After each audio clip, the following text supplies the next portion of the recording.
hustlers, road players, tournament champions. Hear the stories, get their advice, learn about their lives. Our host, Joey Ryan, brings you an inside look at the professional pool player. You're listening to the Pool Player Podcast, brought to you by Pool Scene 365.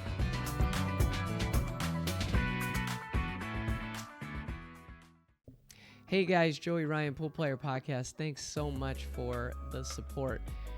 Today, what a day we have in store for you. Tonight is the inaugural episode of The Booth Brothers, a live show that I'm going to be doing with my buddy Mark White in the UK.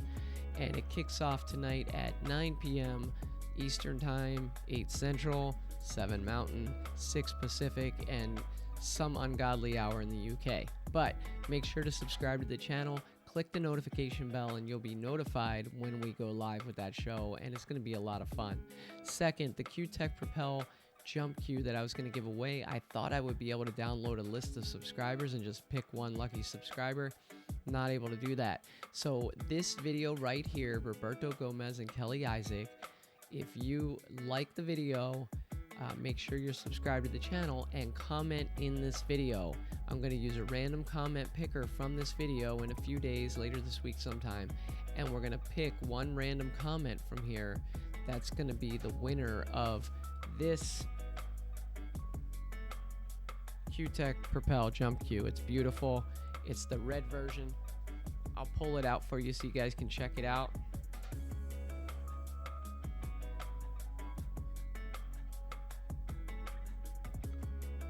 It's been test hit probably about 4 times by myself. I think I made all 4 of those jump shots, so I know it works great.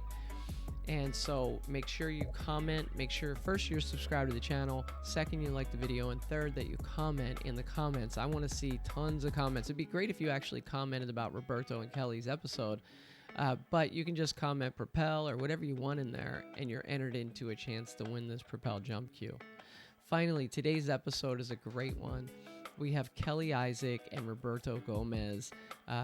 They're a couple, play pool, obviously.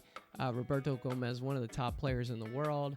And Kelly has recently started working and not been playing as much pool, but she's an accomplished pool player herself. In fact, she won the BCA 8-ball and 9-ball tournament in the same year.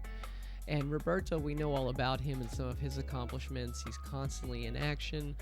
He was a runner-up in, I think it was the 2007 9-ball World Championship. He's won the Bigfoot Challenge and a number of other events over in the Philippines. They reside in Houston, Texas now. And this was a really fun episode of this podcast. So I hope you guys enjoy it. On to Roberto and Kelly. Hey, Kelly, Roberto, thanks so much for joining the podcast. How you guys doing today? Hi, we're good. We're good. How are you? You know, I'm great, but I'm a little bit nervous. I haven't done one of these couples podcasts before, but I'm pretty excited about it. Awesome. Well, we will break you in. Cool. Well, let's just go ahead and jump right in and get started so I can get to know more about you. Tell me how you got started playing pool, and, you know, either one of you can answer. All right. I started playing pool when I was 9, and Efren Reyes is my hero, so I never stopped until now. Then in my hometown, somewhere south in Philippines, so it all started there. Then from my young age to middle age, nonstop. Then I went to Manila where the real pool players are, and started there. And I'm here now. I'm here. Magically, you just appeared here. How about you, Kelly? Well, so I got into pool because my dad played pool. So we watched it together on TV, ESPN. When I was a little girl, and we'd sit on the couch and watch the ESPN tournaments, and I loved the game, and I learned just from watching. And then when I got a little older, my dad said, okay, you know, I was 16 years old when he took me in a pool hall. And I immediately fell in love and just started playing every day and practicing, you know, so that's it. I blame it on my dad. Yeah, me too. Actually, that's how I got started playing. And it's funny because my dad would let me win anything I ever did, right? If we played Monopoly, he'd let me win anything except for pool. And playing eight ball in the basement, I don't think I ever won a game between the age of 5 and 12. Like he didn't scratch on the eight ball. He didn't like accidentally make the eight early. He bared down and played his best pool against me and wouldn't let me win till I was 12. And I honestly think that's why I ended up being pretty good at pool compared to some of the other things I've done in my life. So maybe I'll do that with my kids. I don't know. So take us back to how the two of you met. I'm really curious about that. Well, it depends on who you Oh, who you ask. I don't know. I forget. Men always forget. Well, I don't know. Okay, how we originally met. We just were friends for. I mean, I don't even know if we were friends. I just knew him at tournaments. I think the first time I saw him play was at Vivian Villarreal's tournament, Tornado Open in San Antonio. Anyhow, yeah. So I mean, obviously, we just met at the tournaments. I mean, I'd see him at the tournaments every time I went, and he's chasing me. Oh, Well, I'm gonna throw that in because you didn't this time. So yeah, he's chasing me all over, and all right. That's the other way Next around. question. Well, I'll tell you this from a man who chased his wife and got her. Sometimes you got to do that to get a good woman. So I'm with you, Roberto. It's fine. So when was the moment that you realized that you could be pretty good at pool? You started out, Roberto, you talk about looking up to Efren, but at what point did you realize, hey, wait a minute, I could do a little something in pool? Yeah. That was when I was young. When I was I'm playing pool. I love to play pool. That's the only thing I want to do. Playing pool while studying. Then suddenly, when there's a one big tournament in Philippines. It's like LGU. We call it LGU Olympics, the local government unit, something tournament for the pool units in Philippines. Then um, I represent my hometown, my city. Then after that, I end up I don't know if I win or whatever. Then one of the promoter on that tournament, which is from Manila, wants to train me in Manila because Manila is the biggest and everybody is there. So he wants because he saw I have a potential in pool. That I said I'm gonna finish my study first, then I'm gonna go there. Then after I finish my study, then I go there, then train and everything. Then one big sponsor saw my game and it start, and he do a contract to me, and we do I train so hard and everything, and that's the start when I become a professional playing international, and that's 2007 final. That is my first big tournament I played, and I almost got it. I was in the final. That's the first big tournament I played. Was that the world championships you're talking World about? Championship, yeah. Yeah, where I think you lost to Darryl Peach in the final. Darryl Peach in the final. Yeah. That just came up today. And, Kelly, I want to give you a chance to answer that too. But that tournament, I was watching another podcast today, and it came up that there's some people who think that that particular tournament kind of maybe you never really got over that defeat. What do you have to say to that? It's really hard. It's really hard. The I have the chance to get it, but as a new player on that time, of course, pressure is there. Everything is there. I'm still not cannot control everything there because I'm new. But but I learned a lot from there. Yeah, I learned a lot, and I start winning a tournament. I can control pressure, and then that's how it ends. Yeah, Kelly, did you have a moment when, as you were getting better, you kind of realized, hey, wait a minute, I could be pretty good at pool, or I've kind of arrived on the scene. Was there a moment like that? I know you snapped off the BCA 8-ball and 9-ball in the same year, I think I heard. Um, Yeah. yeah, was that the moment or was it before then? No, that was after a really long break.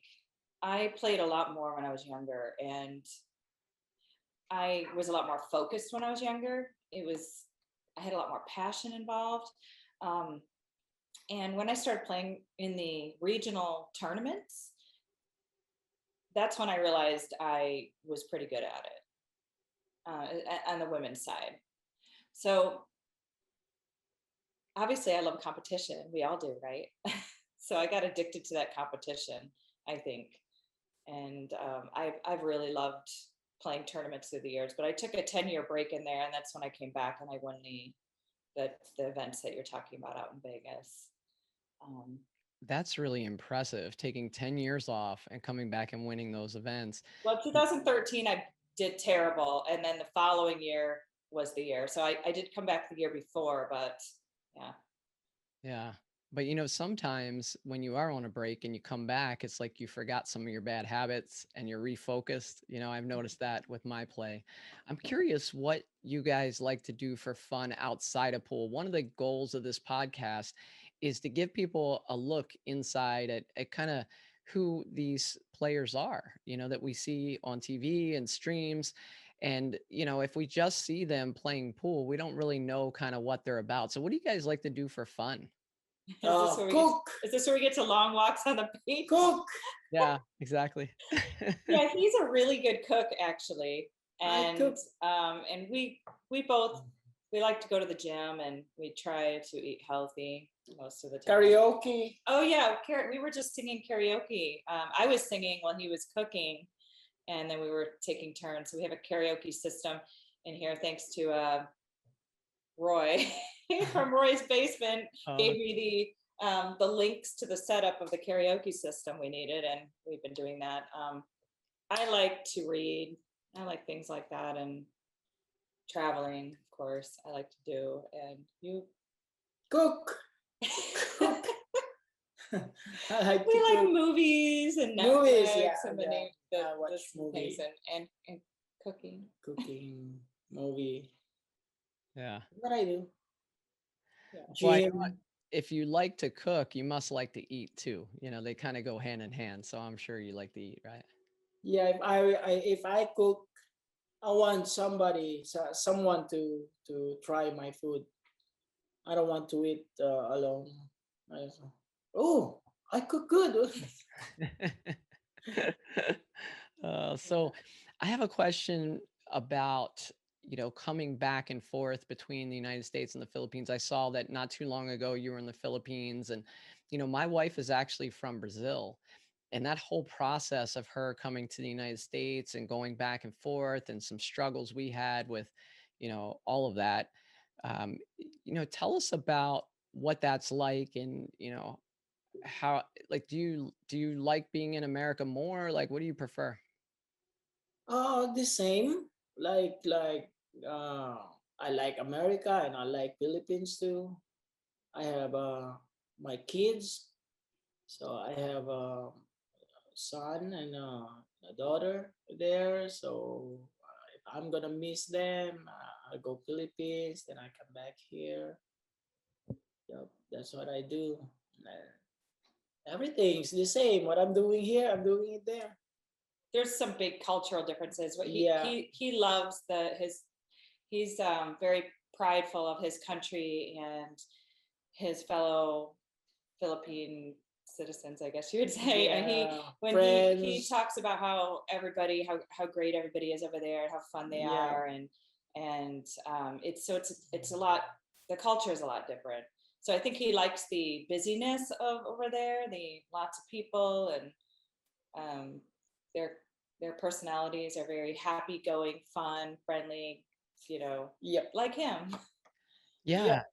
I wanted to say something about this, and I don't know if you guys have caught any of my episodes, but I've said this probably on 3 episodes. First of all, the first time I ever saw you in person was this year at the Texas Open. And I had two experiences with you, and they were both really good. The first was I was hanging out with my friend Nick De Leon because he lives in Arizona with me, and we were out there at the Texas Open, and he was rooming with you, I believe. You guys were staying at the same place. And he wanted to go out and grab some lunch, asked me to come with him, and we borrowed your car. And Nick was like, Roberto, can I borrow your car? And you're like, Yeah. okay. And you just threw the keys over to us and you said, don't crash it. And, so I thought that was pretty cool. And I hope I didn't get you in trouble.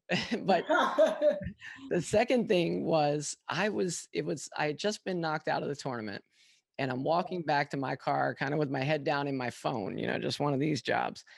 And I look up and you're walking by me and you're like, hey man, how's it going? And you're smiling. And I was like, that was Roberto Gomez. Like, how cool. I was like a huge fanboy. Like, this guy doesn't know me from anywhere. And he's just so friendly and so nice. And, I know that that's just who you are, but I don't know. Do you realize the impact that you have on people? Because a lot of the top pros aren't really like that, so what are your thoughts on that? Oh, I don't know. A lot of people like me because of my attitude, like friendly or something. But I'm already like that since then, so I cannot change it. I'm sorry. Well, you shouldn't have to apologize for that. It's a wonderful, wonderful trait. So thank you.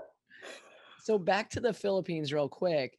I've had a number of guests on the show that have basically used a trip to the Philippines to improve their game. Tyler Steyer, Oscar Dominguez spent a lot of time out there. They told stories about being out there. In fact, Tyler said that he took a cab to the pool room, and the cabbie got out of the car and went in and beat him playing pool.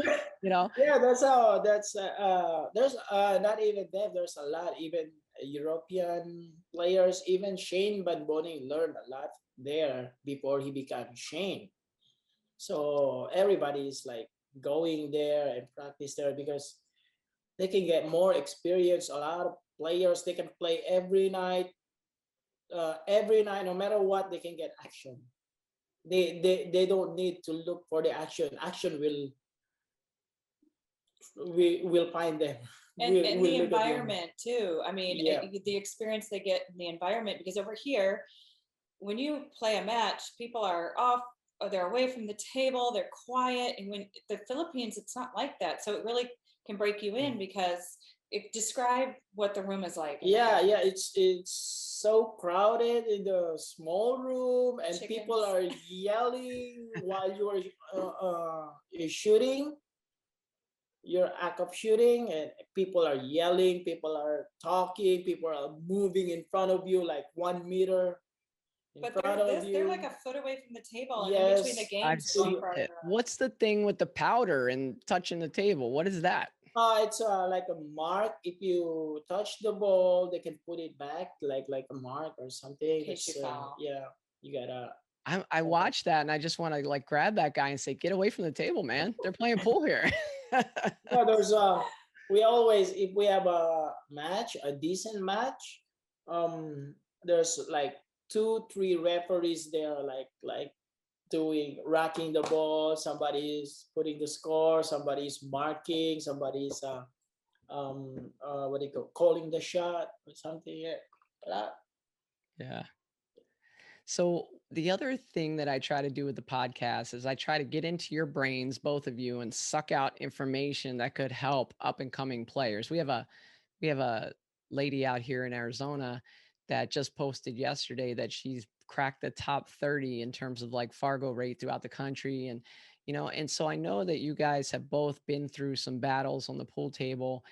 Can you find, like, each of you maybe one piece of advice that could be helpful to the up and coming players out there? Go. Go. He doesn't want to give away his secrets, Kelly. Yeah, because I'll just well, I just say keep playing, play as much as you can. watch videos, learn from the players who are better than you. And I fully believe in putting yourself in tournaments and situations where you're the underdog and constantly putting yourself under that pressure and competing against players who are at a higher level than you. You don't want to have the best of the game every time you're playing when you're learning. Obviously, that will come. Now, he, of course, would love to have the best of the game every time he plays, but he doesn't, he's already been there. But for an up and coming player, they need to challenge themselves on a continuing basis. And that's my biggest advice. Yeah, I like that. And, it's kind of counter to a lot of what we see with the proliferation of handicap tournaments and cap tournaments. It's everybody wants to play on an even playing field. And I agree with you, Kelly. I think, there's a place for handicap tournaments. There's a place for cap events, but there's also the people who really do want to get better. And the best way to do that is to play Roberto Gomez for $100 set. Yes, play him for 100. Yeah, I love that. That's the best. Pay 500. Yeah. But how about you, Roberto? What are your thoughts? Yeah, that's right. To players wants to be a great one. Play me $100 a set. Bogies here in Houston. It's like just don't stop practicing and play the players that you think better than you all the time. And if you think you can beat them already, then find another one who's better than you until you get the best. It's like nonstop, because it's not about practicing. Practicing is there to maintain what you have, but getting the experience is not in practice. Getting the experience or moving your level high, you have to play under pressure. You have to play great players. You have to learn more from other players under pressure. That's how the way you learn and go on the top. Yeah, I like that. You guys had similar answers there. That's probably why you're so compatible. I don't know. So of all the events that you've won, Roberto, what would you say has been your biggest title? Biggest title? It's a lot of biggest title. The biggest title meant the most to you, probably. Exactly. Thank you, Kelly. The new one. The new one. How did you feel when you won Derby Bigfoot? Oh yeah, Bigfoot. Yeah, it's a good title, but I win those two in Asia, which is a bigger one, a harder one. But the new one is like, oh, it's new. But yeah, the 2 times the Filipino Open. That's a very hard to win, because all top Filipino players are there, and this one, and like Taiwan, like China, like I win on those tournaments. It's not just easy. It's really tough, because Taiwanese, Chinese, they're the top players in Asia, top countries in Asia, and to win that tournament is like that's the biggest achievement I feel. I know. Yeah, thank you for that, Kelly. What was your best win? Well, it would have to be the double national. Everything was just great that week. Take us through it. What's that? Take us through it. Yeah. Well, I had gone out there the year before. I told you 2013, I played really bad, but I had, for whatever reason, I was putting pressure on myself. So the following year, when it came out 2014, I said, I'm just going to have fun. No matter what happens, I just want to enjoy the game, and I want to have fun. And I don't, as long as I play, as long as I'm focused and I'm concentrating and I have fun, I don't care what place I come in. And I just kept winning and winning. And it was exciting because I ran into these camera guys that were filming some kind of documentary who decided to start following me around to all my matches. So they were recording all my matches along the way. And it was exciting. And yeah, it felt really good. It felt really good to win. That's awesome. And that's actually some good advice too. I think back to a time when I was playing a lot, and I was playing probably 4 nights a week in different tournaments. And I noticed the fact that when I went to a tournament and I was really putting pressure on myself to win, I didn't always get good results. In fact, a lot of times I got bad results. But when I went to a tournament and just said, you know what, I'm going to have a even keel. I'm going to be positive. I'm just going to have fun, and not put a lot of expectation on myself. Those were the tournaments I won, against some good players. So I was like, maybe I'm onto something here, but it's hard to control your emotions like that in the heat of battle, Yeah, he tries to teach me a lot about that. Yeah. Controlling the emotions in the game and things like that. Yeah. So Roberto, what was your most crushing defeat? Oh, the 2007 when I lost to Darryl Peach. That's the boss. Yeah. When I remember I was up 15-12, raised to 17 to get the title. Then suddenly, first time, yeah, from the beginning when I start, from the beginning of the tournament, I don't care. I just play all the way until in the final that I realized, oops, I'm on the final. Everything changed, the pressure come and everything. But I'm still okay from the beginning until I feel like instead of just play. I feel like, oh, this is it. I cannot give this away. That puts me to pressure, which is I learn a lot because how to deal with pressure. As I've told you, that was my first big tournament. I'm still rookie that time. I played so good. I just cannot. I just didn't cannot control all the way through. Like, yeah. How about you, Kelly? Have you had any crushing defeats? A lot. More than I can count. Anyone stand out? Um,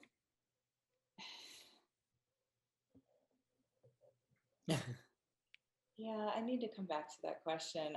I nothing, my mind hasn't been too focused on pool lately, so I cannot recall a specific moment where I felt completely crushed.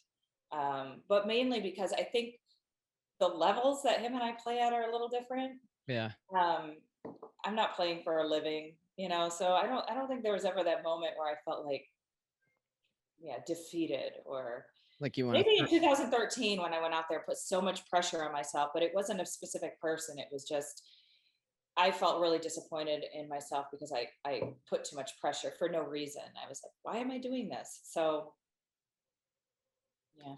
Yeah, I've had a few of those moments where I wanted to throw my pool cues in a river. One time I was beating John Schmidt 8-0 in a race to 9, and I lost 9-8. That'll make you want to throw your pool cues in a river. Oh, I just remembered. Oh, okay, I knew it. Remembered the story. I don't know how I didn't think about this, but at the Tornado Open, when I played Jeanette Lee, it was the first time I'd ever played her. I was so excited to play her, and it was on one of the TV matches in the center arena. And I got so nervous. Hill, and I missed the 9-ball. So and it was just the pressure I was putting on myself. I just put so much pressure on myself, and that was pretty crushing because it was Jeanette Lee. I mean, she's a legend, and just to be able to play her was an honor. Yeah, and the news that just came out about her is just heartbreaking. I know. And I tell people, because for my day job, I'm on an airplane all the time, and people find out I play pool, and they don't talk about Earl Strickland. They don't talk about, Roberto Gomez. They talk about Jeanette Lee. No offense, Roberto, but they're like, do you know the Black Widow? And what she's meant to the game is just unreal. And Oh, she's Yeah. incredible. yeah, I met her at the Maryland Straight Pool Championships, I don't know, 12 years ago. And I remember the guy who hosted the tournament would have a party the night before at his house. And so I walk in and there's, Bobby Hunter and Jeanette Lee and, a whole bunch of professionals. And I remember thinking like being scared to talk to Jeanette Lee because she's Jeanette Lee. And she made me in the first 20 minutes I was there feel like we've been friends for 10 years. Kind of reminds me of Roberto a little bit. And not only that, people were walking into the house and like saying their hellos. And Jeanette's like, oh, let me introduce you to Joey, and I'm like, you just met me 5 minutes ago, but that's so cool. So, I mean, she's definitely in my prayers and, it's just tragic Oh, news. ours too. Ours too. We think about her a lot. Yeah. Yeah. Can you remember, either one of you, the best shot that you've ever hit or your favorite shot you've ever hit, maybe in a clutch moment or something like that? Can you think back to a shot? I know it's hard, but there's a few in my mind from me playing, and I'm not the player you are, but just something that sticks out like, man, I was down in this match and I hit this amazing shot. Anything like that? Uh, Wait, which one? Because there's a lot of them. The best. Yeah, the best. They're all the best. uh, I don't know. Yeah, that's a tough question. It is. Question, because I do a lot of shots. I don't know which. So is that a no? Yeah, there's nothing that comes to He's got mind. nothing. Yes. Yeah, I forgot all. I don't know. I can give you some, but You know what? I'm going to go back and I'm going to pull video and I'm going to find a great shot and I'm going to send it to you and say, that's all my right. favorite shot you ever hit. All right. The winning shot. Every winning shot. Yeah, When he's on the hill and he sinks the 10 ball, that is the best. Yeah. That's the best shot. Yeah, Yes. exactly. Who would you say is your biggest rival? Rival. My biggest rival. I don't look it like that. I was like, I'm playing my for me, there I don't have opponent. My opponent is me. I don't care whoever you are on my table. I just I'll play myself. So there's nothing. Oh, of course, there's we can say like Taiwanese is top players. They are the we can say one of the big rivals of a Filipino player. They are the hardest. Then, but to play on the table, like to play on the table, I don't feel like all I do is like it's myself. My opponent is always myself. So I'm gonna Is play there, my best. Yeah. is there a person though, maybe that you've struggled against? And like when I interviewed Ralph Souquet, he actually said Francisco Bustamante because Bustamante lived in Germany for a while. And Ralph was like, it seemed like every weekend the guy was beating me for the longest time, but then eventually I was able to beat him a few times. Is there somebody like that who is kind of a nemesis for you? Oh, okay. I think I never beat Kopinyi. Kopinyi is my is a big threat to me. Like I never beat that guy. I never beat him. He's the older one, right? He's the older one. Yeah. Kopinyi, the older one. He's my friend, but how many times we go heel match? How many times we played maybe like 5 to 10 times, and I've never beat him once. Maybe that's is my biggest threat, I can say. Kelly, you got any rivals? Oh yeah. Who you got? So every time she's a good friend of mine, but every time I play her, I lose my game. And that's Liz Lovely. Do you know Liz Lovely? I know the name. Yeah. Okay. So she's from Ohio, where I'm from originally, and we've played around in a lot of the same tournaments. Every time I get to a finals and it's her, I find a way to lose. So Liz, if you're watching this, one day One day I'm coming for you. But yeah, If Liz, she's watching, I'm gonna tag her. tag her. I'll send this to her. Clip this part out. So this part is actually something I do. It's a segment I do in each podcast. It's called Speed Pool. And what I do is I give you five people's names, and you have to say the first word that pops into your mind. Okay. Now this is doubly hard because each one of you is going to have to give a word and you can't use the same word. So it's even harder. Let me just explain this real quick to Roberto. So he's going to, did you hear what he said? No. Okay. So he's going to say a name of a player, and then the first word that comes to your mind, you're going to throw it out. So like, let's say he throws out James Aranis, and you say diamonds, whatever the first word that comes to your mind. All right. Not their nickname. It has to be fast. Actually, you know what? I'm going to give you, Kelly, I'm going to give you different ones than Roberto. Okay. Because I kind of hand select these. So let's go with Roberto first. Okay. Okay. Okay. You're ready, Roberto? Yes. Francisco Bustamante. Oh, the great. Great. I like that. Efren Reyes. Oh, hero. Sky Woodward. My best friend. Okay. I'll cut you some slack there. That's not one word. It's okay. You're doing great. Dennis Orcullo. Oh, the Joker. Joker. Okay. He's funny. Chip Compton.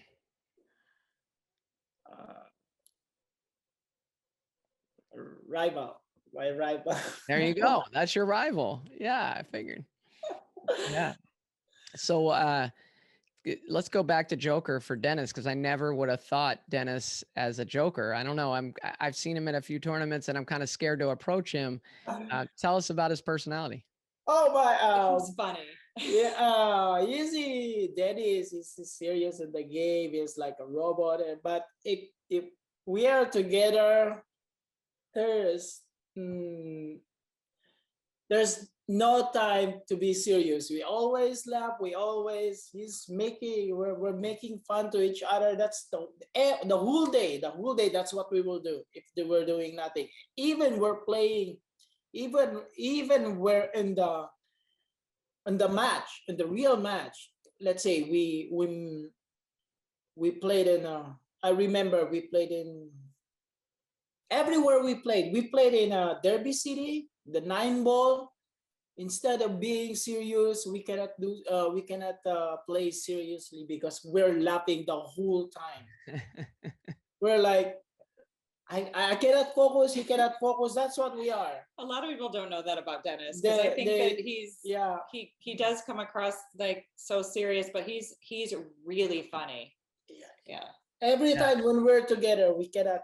There's no serious thing will happen. We're making fun of each other. We laugh each other. That's what we do the whole time if we're together. Next time I see you and Dennis is there, you have to introduce me, because he scares me a little bit. I gotta tell you. Okay, we'll do that. Okay, yeah, I saw him at the Texas Open, and it was like, I guess it was 50, 60 degrees outside. It wasn't that cold. But do you remember what he was wearing? He was like, bundled up, winter coat, hat. Yes. Like Bernie. Yeah, and I almost got the courage to go up and just introduce myself and say, hey, would you want to come on the podcast or whatever? And I saw him and I was like, he looks like he doesn't want to be bothered. So I'm not going to talk to him. No, if he knows you, if you're his friend, you will see who he really is. He's funny. Yeah. He's so funny. It's like he's got a dry sense of humor, and every time Dennis is around, we're laughing. Yeah. With those two, I mean, the two of them. Yeah. Daddy's Alex. Would have been funny to do a podcast with Roberto and Dennis. Would have been funny. That would have been a good one, because they would have fed off each other. I'd totally do that. Yeah, we could do that maybe down the road. I'm actually changing up. So I started just interviewing professional players. And then when the Mosconi Cup hit, I kind of changed it up. I did some more, different things. And so now I'm at that point where, especially if there's some big event, like, did you see this event coming up in the Philippines with all those top players? Yeah, and so I'm like that would be a perfect time to have like you and Dennis on and hey, let's go through this. Who do you guys like in these matches? You know, because you guys know the players better than I do. Speaking of which, who would you say is the top player in the Philippines right now, Roberto? I can say because on what I see on what I see the levels there, I can say Carlo Biado is giving everybody a big spot. Really? So Carlo Biado is the I can say the top Filipino player this time. Top dog. Top dog, yeah. Really? What about Raga? Raga is one. Yeah, Raga is one. Only Raga can play Carlo and beat Carlo all the time, but Carlo is giving everybody a bigger spot than Raga, Really? Anton Raga. But when they play Anton Raga and Carlo Biado, Anton Raga in in 10, let's say in 10 matches, Anton Raga will win like 8. Really? Yeah, that kid is really Wait a minute. Raga against who were you saying? Carlo Biado. Carlo and Raga would win 8 out of 10? 8 out of 10. Wow. 8 out of 10, he will Raga will win against Carlo, which is the world champion. But if they play with other players, Carlo is giving other players bigger spot than Raga is. So that's like kind of, I don't know. Everybody's scared to play Carlo Biado. They will choose Raga than playing Carlo Biado. But when Raga and Biado will play, Raga beat Biado most of the time. I think most of the time. When I was there, maybe they played 5 times, 6 times, and Biado never win against Raga. Wow. You know, and it's funny like that with pool matchups sometimes, right? Where, Yeah, just because I can beat Kelly and Kelly can beat you, it doesn't mean you can beat yeah, me. it That doesn't kind of mean thing. It's it like, doesn't. yeah, We don't believe in that. yeah, that's interesting. So let me find out your take on this. First of all, congratulations on the Championship League pool from Matchroom being invited to that. I'm really excited to see you there because when they announced it, I was thinking, well, it's mostly going to be Europeans because it's in Europe, right? But when I saw your name pop up, I was really excited for you. And tell me, what are your thoughts about going over there and play? What are you most looking forward to? Oh, of course, that's Matchroom. That's one of the I can say the best for me, the best um you can say organization and pool. That's the to invite for you to invite by the Matchroom. It's like a big opportunity, big honor to me that I was invited by a Matchroom. It's a Matchroom. Wow. Everybody is every pool player is big honor to be invited by the Matchroom. Are you working on anything specific leading up to that event? You had a couple kind of tough. You've had a little bit of a rough run lately. You had the one pocket match against Chip, and you came. You played Yes. great the first day, and then Chip kind of put the squeeze on it a little bit, and Yeah. changed the game a little bit. And then you had the match against Skylar, which was really a exhibition match, but Skylar played really well on you there. Are there some things that you're kind of going back to the drawing board on, or Yeah, I need to. I don't know. Maybe my some of my I'm missing some of my how do you call it mechanics. I'm missing, so I'm trying to figure out. And I'm gonna fix everything. Maybe my eyes is like I'm watching um, TV the whole time, no good rest. Maybe and my stroke is off. I'm gonna arrange everything. Uh, but and I'm not and now I feel I'm in shape. I'm in shape. points. And you worked on your, And, he's worked on his break a lot since he came back from the match with I'm Skylar. working. Yeah. He And- really honed in on that and got that figured out. So that's I changed. I figure out the break. I figure out the position of my finger, my hands, my arms, and everything, and it's working really good. It's working really good. The tip of my break cue is already there. It's popping. It's easy. So everything is coming back, and the confidence going high again. Yeah. And so Kelly, when I play and my wife watches me, she always tells me, like, we walk out of the pool room after a match or something, and she's like, I'm so nervous, I'm so nervous. And I'm like, what about me? I was up there competing. I'm curious, what is it like, with Roberto being such a top-notch player when he's out there competing? What does it feel like for you? it is 100 times more nerve. I'm way more nervous watching him play than if I'm playing myself. I mean, it's not even close. And I mean, sometimes it will be a big moment, especially I remember during the Bigfoot challenge, I was shaking. That final rack, I was a wreck. I was like, I hope he doesn't look at me. I'm like, my face is white. I think Johnny Archer came over to talk to me. Like, are you okay? Like, he could see that I was nervous. I don't hide that really well when I'm watching him. So yeah, I can tell you it's a lot worse on the sidelines. Yeah, that's so interesting. Who would you say your favorite players are, both of you, to compete against? Like, if you had to pick one player to set up a match with next week, who would that be for each of you? I don't know. You mean like as an exhibition or somebody you want to challenge? Just somebody you love competing against, maybe a challenge. Yeah, Shane, of course. If I'm gonna wanna play like that, just Okay, so love to play. It's like, of course, Shane Baroni. yeah, I want to dive a little Top deeper into that. player right away. The top.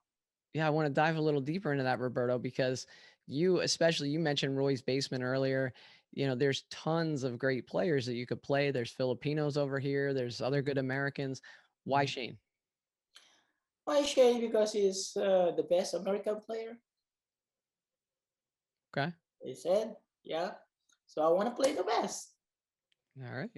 But in money wise, of course, no. I'm gonna be sure that I'm gonna win.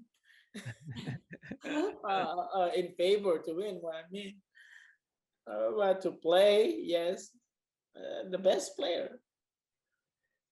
How about you, Kelly? Who would you want to play? Well, I'm gonna have to go along that same lines. Like for me, my idol in women's pool has always been Allison Fisher, and I mean, anytime I had the opportunity to play with her, I enjoyed it. So I've only played her once in a tournament, and she just utterly destroyed me.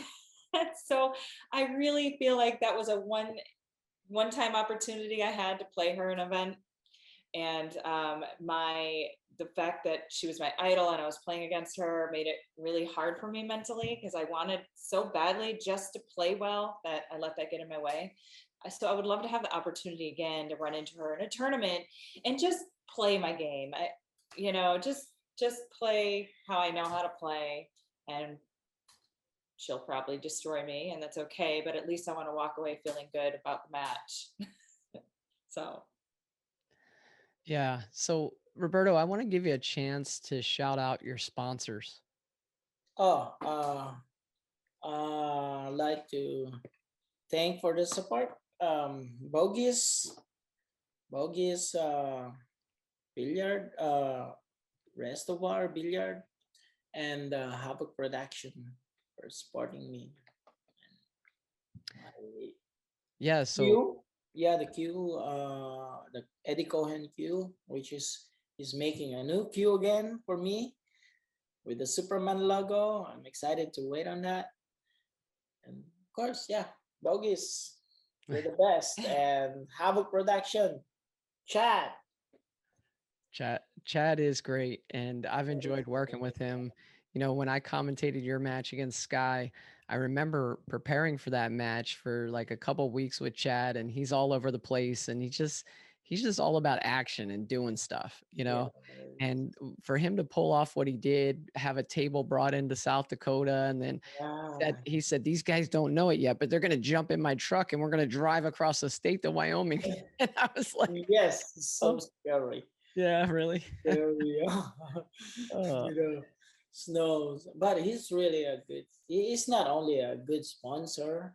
He's really a good friend. A good yeah, friend. So it's like two in one. Like I have a sponsor and a good buddy. Like a buddy.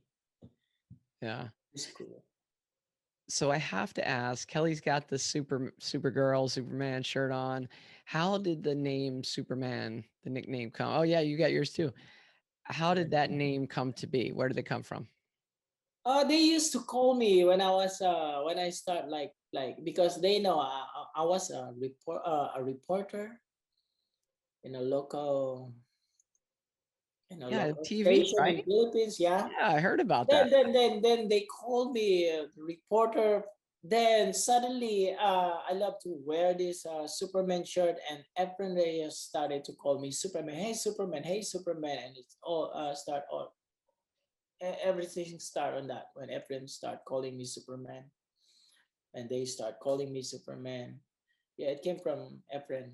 Efren started it, which is really perfect. Oh, my hero called me Superman. There you go.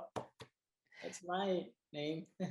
How close are you with Efren? Do you like to? Oh, we're really close. Everybody, all the pool players, like we're all together. Like we're all friends. And me and Efren and Django, Francisco, Alex. Especially when we go outside the country, we're always together. Like we're always together. Like Efren, of course, he's my hero. He's my until now he's still my hero. Everything I take care of him when we're together. I carry his cue. I know his coffee, what he wants on his coffee. I know everything. Yeah, that's how we treat Efren. All the Filipino players, we treat Efren like he's the boss or something like that. Because Respect. And yeah, that's it's a great, respect. for what I mean, I guess he's the male equivalent to like Jeanette Lee, for Yeah, what he's meant to the game.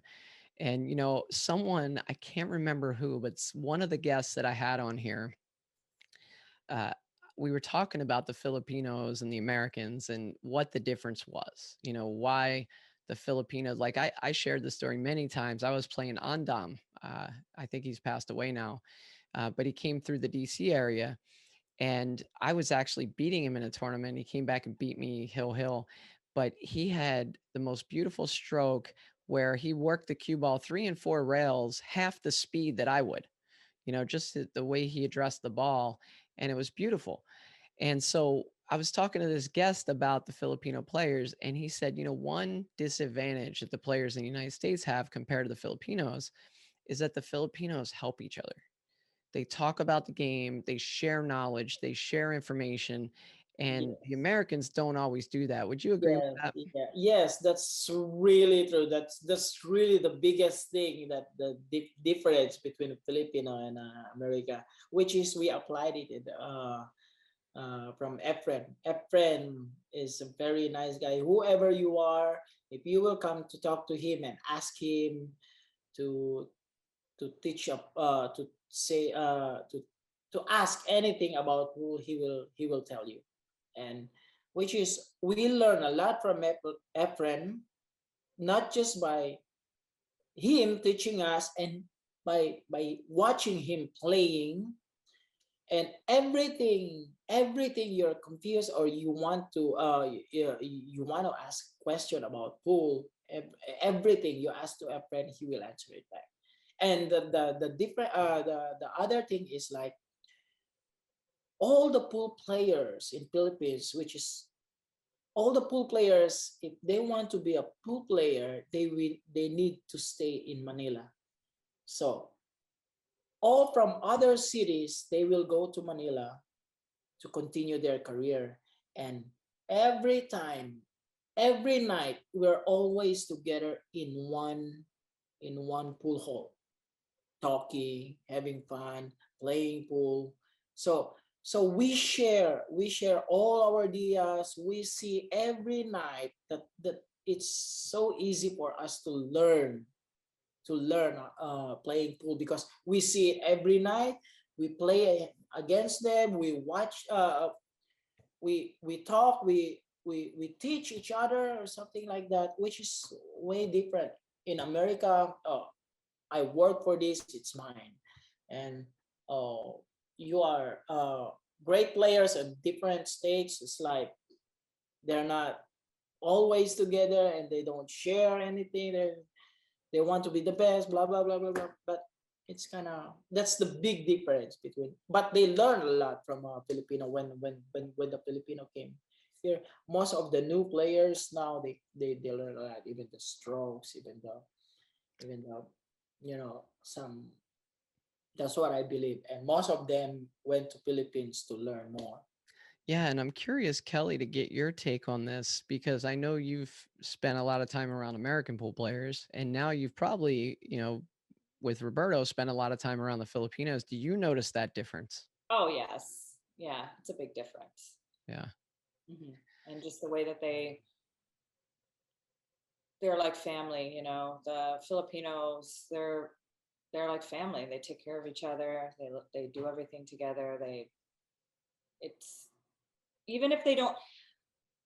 The quick little story. Yeah. This quick little story. We were somewhere. I think we were at some casino or something, and the dealer. I had walked up, and the dealer had was inviting us over for dinner, and he was talking to Roberto, and I said, "Who is he?" Because I didn't realize we knew him, and Roberto goes, "Oh no, he's just another Filipino. That's what we do." He said he's inviting us over because he's a Filipino. I'm like, he's just inviting us over to, I think he had like, it was his daughter's birthday party. He was inviting us over to. And I just thought that was, and that's not the first time I've seen that when I go around with him.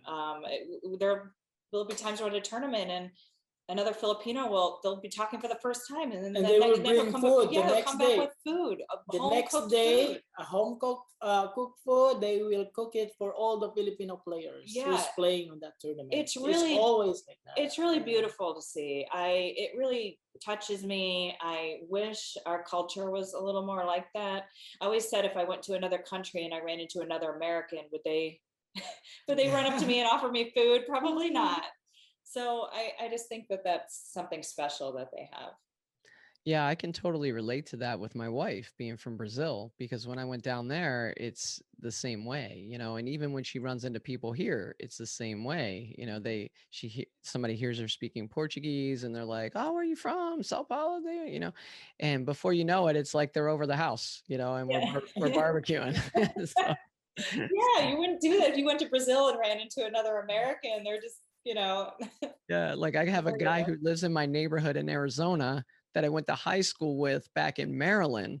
And my wife's like, "When are you going to have him over?" I'm like, "I'm not." And she's like, "Why not?" And I'm like, "I don't know. I didn't think of it."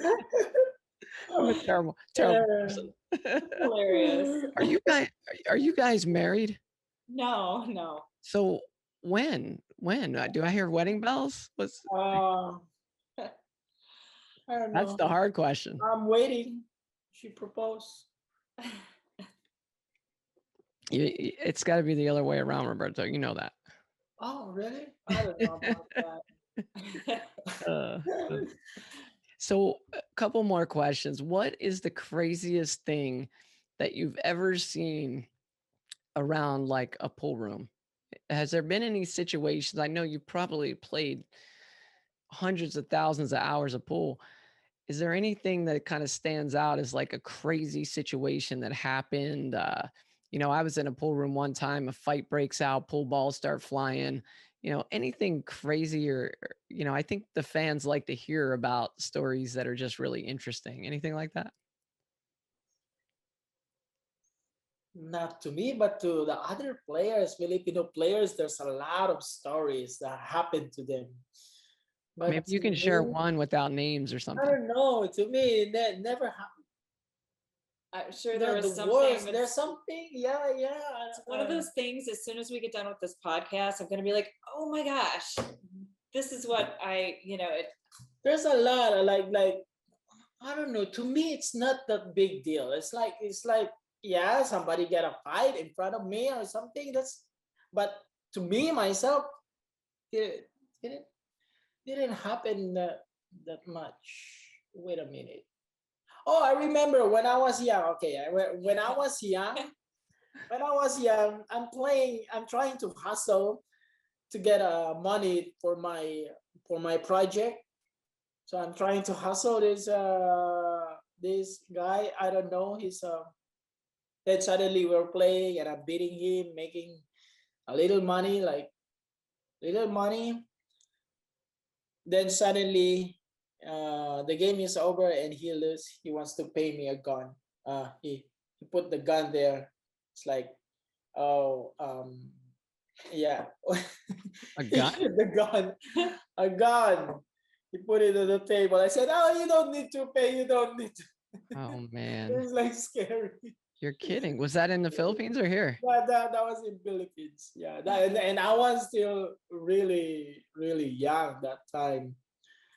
And he put a gun, and then suddenly the owner came to me and says, hey, be careful. He's the bodyguard of a big something like a big mafia in this town. So be careful.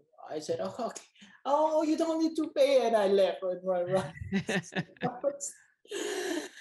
What about you, Kelly? You have any of those crazy stories? I don't have anything like that. I mean, I think the craziest thing I've seen at a tournament, and I'll probably come up with other things later. I think the craziest thing I've seen anybody do at a tournament, and maybe this isn't that crazy to you guys, but I thought it was crazy.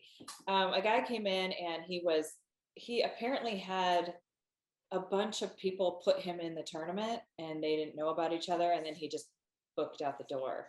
So everybody gave him the entry fee money to like stake him in the tournament, and then he just left. No way. Yes. You're When kidding. I was younger. Yes. When I was younger, I saw that happen, and Mm. I'll never forget it. So I'm sure there's been other things. I just not coming to mind right now, but I specifically remember that story.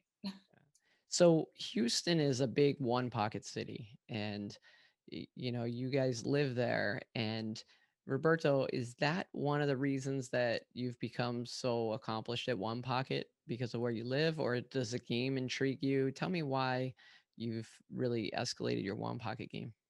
I used to hate one pocket. When I see one pocket, when I first came here, I mean when I start coming here often, used to hate one pocket because I feel it's boring. When I start, I said I need to learn this game because this is where the money is this is where the money is. Big tournaments and big money match. They all play one pocket, so I need to learn this. Then I start learning here. Somebody's teaching me my friends here teaching me. There's a lot, and I can easily pick up the game, pick up the strategy of the game because I've been already, the cue ball control is there. It's all mental. It's all, and which is I have that, so I can apply it But in he one also has pocket. creativity, which I think a lot of people, he Yeah. sees things that people don't see. They might say it's the wrong shot, but because he's so Yeah. creative and because he has so much control, he can. Yeah, I sometimes if I play a shot like crazy that I can see that I can see that I don't know most of the great one pocket players will not play that shot. Then after that, I'm gonna ask them. They said, I'm not gonna play what you are playing, but that's a good shot, a right shot. just because you can control the cue ball so well that you know that you can put the cue ball where you want it to be, or something like that. So there's no wrong shot, and you're so creative. Like you can see a shot that that nobody can see. Like even top players cannot see that. You can see a shot like that and can control it, which is instead of them, they will do the other way, like the simple way. Yeah. And you can do it the hard way, which is a good shot, but it's risky. You used to do that. It's like maybe that's that. All right. I have to tell you that what you did at the Texas Open this year was pretty remarkable. You beat Alex, you beat Tony, and then you beat Dennis to win that thing.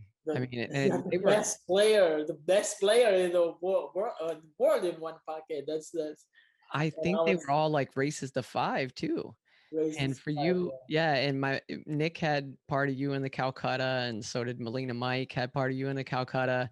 And, you know, they're saying, hey, our horse is still in it. And well, who's he play next? Alex. And I was, you know, I walked away and I was like, uh-oh, you know, then you beat Alex. You beat Alex.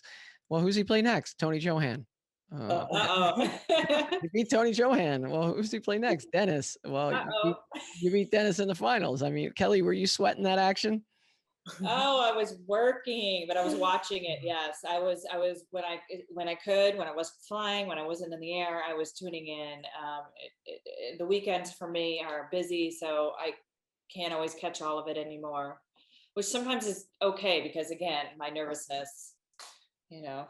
Yeah, Roberto, what did that mean to you to beat that level of competition in a game? Yeah, that's a very big. I'm so happy. I got the trophy, right? Yeah. Do you want me to grab it? No, it's there in bogies. Oh, it's here. in Yeah, it's in bogies. They want that's the Derby. That's Derby. And that's in big. That's the big. Yeah. So yeah, that's a big. We should have had you sitting. I have a lot of trophies, and I don't care about those trophies because I'm used to winning a lot of tournaments. So 9-ball, 10-ball, it's normal. It's normal to me. It's like I don't care. But that trophy is very important to me because that is the one pocket trophy playing the best player. It's like it's a big thing to me. It's like that trophy is really, you know, big deal to me because I was new in one pocket. I learned for 1 year or 2 years, maybe less than 2 years, and I win a big tournament, and I'm beating almost all the top players in America, which is in America. All the top players and beating them a big match. It's like, wow, in 1 year or 2 years, and I'm beating all the top players. Wow, and you're still learning. Yeah, and I'm still learning. I'm still like. If there were only one more tournament that you win the rest of your life, which tournament would it be? Of course, the World Pool Championship. That's the biggest. 9-ball? 9-ball. Yeah, that's the biggest World Pool Championship. That's what I want to have, which is I almost. Yeah. Well, Kelly, I know pool players never stay retired for long, so I'm going to ask you the same question. What's a title that you'd like to win that you haven't won? WPBA title. Yeah. So guys, thank you so much. This has been great. I think the fans are going to love it. And I really appreciate it. It's my first interview with a couple, and you guys are just so fun. I could see why you're together. You're just super cool. And so I want to give you a chance to kind of lead us out and, you know, say whatever you want to the audience out there. So go ahead, guys. Right. To the audience, to the fans or supporters, thank you so much for supporting the pool. Without you guys, this cannot do this without you guys. You guys help a lot, so keep supporting pool, who is great. Yep. Come on, Kelly. Oh, okay. So yeah, I just want to thank everybody for watching and supporting. Same thing. I really want to take a moment to thank Bogies and Havoc. And one, I didn't mention my sponsors. I just wanted to throw out there, Team Straight Pool Eye has been doing a lot for women's pool, and he's coming up with a pretty big event coming soon, like an all-around for women with one pocket. And so I wanted to say thank you to Eric Nelson for getting that together. And but Bogies, Havoc, you guys are amazing. Bogies, fans, the best. everything. My family, our family. Bogies, and Yeah. Havoc Production. Yeah, and thank you, thank you, Joey, for this this fun set of questions. We've enjoyed it.